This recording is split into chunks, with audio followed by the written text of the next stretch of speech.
আশা করি সবাই ভালো আছেন। আজকে কথা বলবো নেবুলাইজেশন নিয়ে। ওই দিন একটা ভিডিও দিয়েছিলাম উইন্ডাল প্লাস আর নরসল দিয়ে।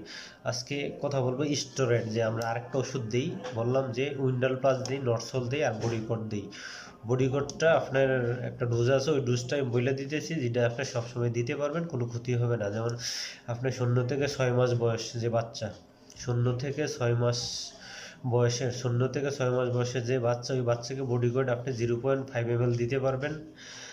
আর 6 মাস থেকে 1 বছর বয়স যে বাচ্চা, 6 মাস থেকে 1 বছর, ওই বাচ্চাকে আপনি 1 ml দিতে পারবেন। বা 1 বছর থেকে 5 বছর বা 6 বছর 7 বছর, তাকেও আপনি 1 ml দিতে পারবেন। এটা হচ্ছে কি বডিকট, অনলি বডিকট। যেটা বডিকটের কথা আমি বলতেছি, যে 0 থেকে 6 মাস বয়স যে বাচ্চার, ওই বাচ্চাকে আপনি 0.5 ml বডিকট দিবেন।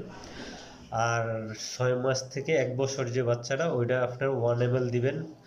আর 1 বছর থেকে 5 বছর 6 বছর, ওই বাচ্চাকেও আপনি 1 ml দিতে পারবেন। হ্যাঁ, আর তার সাথে দিবেন কি 2 ml নরসল। আর উইন্ডাল প্লাস দিতে হবে কত, ওইটা তো বললাম ওই দিন, যে 0 থেকে 6 মাস যে বাচ্চা, ওই বাচ্চাকে 0.2 ml থেকে 0.3 ml দিতে পারবেন। আর 6 মাস থেকে 1 বছরের যে বাচ্চাটা, ওই বাচ্চাকে 0.3 ml থেকে 0.5 ml দিতে পারবেন। 0.3 ml থেকে 0.5 ml।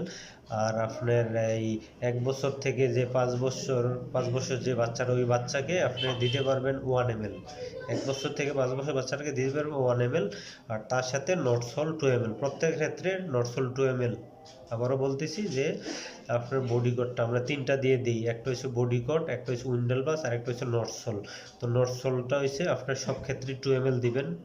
আর বডিকটটা দিবেন 0 থেকে 6 মাস যে বয়স, ওই বাচ্চার আপনি 0.5 ml। আর 6 মাস থেকে 1 বছরের যে বাচ্চারা 1 ml। 1 বছর থেকে আপনার এই এই 5 বছর 6 বছর, ওই বাচ্চাকেও 1 ml দিবেন। এটা হচ্ছে বডিকট। আর উইন্ডেল প্লাসটা দিয়ে বললাম, ওই মিলিয়ে আপনি গ্যাস দেন সকালে, দুপুরে, রাতে, অথবা 2 বার দিতে পারেন। আপনার বাচ্চার কাশিটা খুব তাড়াতাড়ি ইমপ্রুভ হবে, এবং কি বড় ধরনের একটা ক্ষতি হবে না।